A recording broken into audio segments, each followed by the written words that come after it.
Um, so, um, I got like a weird question, or I don't know if it's a question or maybe just asking for a suggestion. How do you approach an HOA? So my situation currently that I have is that this HOA hired me for some shrub pruning. So I showed up and I did some trimming to the shrubs and whatever. And when I gave out my estimate and I gave my prices to this guy, he was the president of the HOA, and he really liked the prices. So he's like, "Oh, I really like it, and I'm actually not satisfied with my current lawn care company. We're trying to see and accommodate for different budgets to see what we can reduce the cost on. Would you mind giving me your estimate?" And I was like happy to do so because I was thinking, okay, in order for me to grow, this HOA is going to be a good opportunity. So when I was just typing this spreadsheet with my prices, I was doing it based on, okay, how many budget hours I'm going to do 23 units. They're mirrored to each other. I don't have to move the truck. It's a lot of weed whacking because the sidewalks and the front porches are really next to each other. So this HOA community, it's kind of like so small in this area. And I was thinking, okay, this is gonna be my estimate. But then I quickly asked the guy, hey, just for curiosity, just for kicks and giggles, how much are they charging you currently? And see what would it be like, right?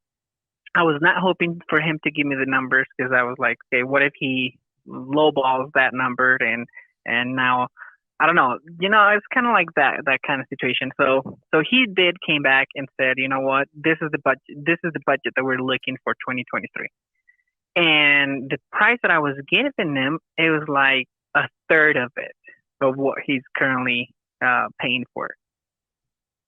Mhm. Okay, so you're asking how do you Now, get the contract now, or are you worried about the fact that you're a third of yes, the price? no, well, Both? because he gave me the numbers, all I had to do was reduce a little bit of that budget that they had for 2023, and he said, "Okay, let me submit it to the board, and then we'll get back to you." And then he did came back to me and said, "It's all yours. You came in lower than the rest of the guys, the rest of your competitors around here, so it's yours for 2023." So now, how do I get the contract typed in?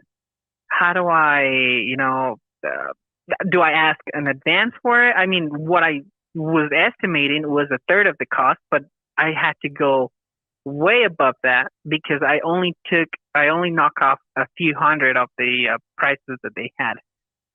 Okay, so let me be clear. So, oh, I see what you're saying. So you're saying you did the budget hours, came out to a third of what they were charging before, and then what you did is just went a couple $100 below what they're currently getting charged. So you won the contract, and now you have all of this extra money. Is that what you're saying? Yes, yes, yes, yes. Good Well, problem to have. technically on paper, Good problem to have. I Because guess what? right, You're right.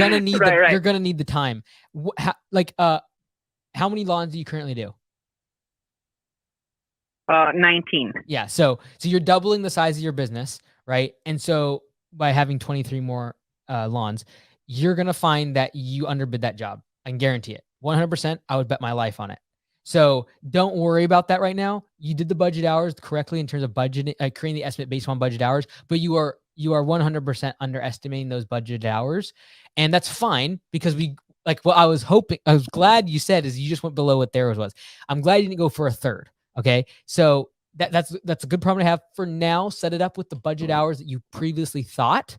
That's fine, and then just realize that you're probably going to have to recalibrate that in the next spring, right? Once you actually know what the real budget Right. hours are, then you can just change them later on. But don't stress out about, oh man, like now I've got to like fix it. You could, if you wanted to, just divide out how many more budget hours you can tack on to these jobs, like each visit. You could do that. That's fine as well.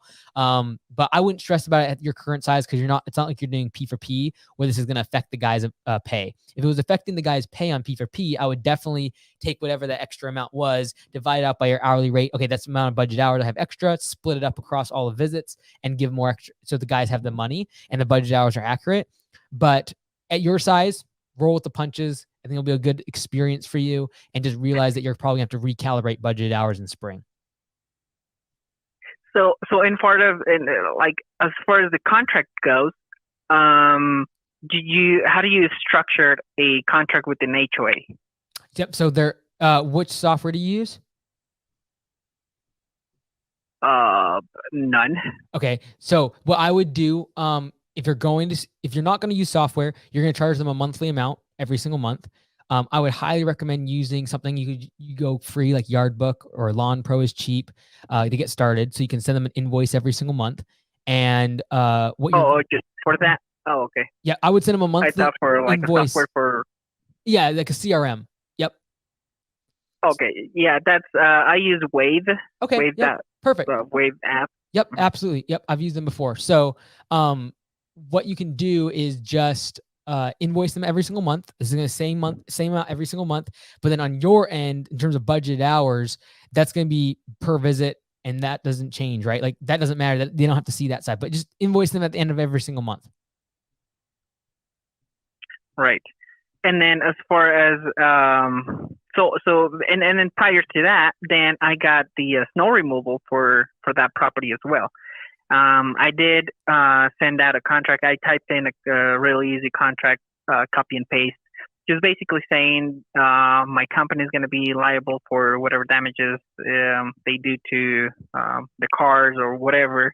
Just kind of like covering that aspect and then being liable for that aspect. Mm-hmm. But is it fair for me to ask for like, okay, I would have to have 20% down of what this is going to cost? No, as far as not typically on an HOA. Typically, they're going to want more of a maintenance schedule, right, where they're paying the same amount every single month. It's less likely that they're going to want 20% down. They're wanting like a full package every single month. They just pay the same level billing. For commercial work, it's pretty common. I think the big thing that I'd be warning you of is adding too many services too early in the business, because just adding snow as a service to your insurance, for example, will more than triple it. It'll also more than double your auto insurance. So things like that could potentially wipe out all profits from the contract. So I'm not saying, you already have the contract. I'm just saying you might potentially think about subbing out the snow plowing or services that are going to create like where you have to buy extra equipment, increase your liability insurance, all the rest of it. That'd be a consideration in the back of my mind if I was you as you begin to get into this contract.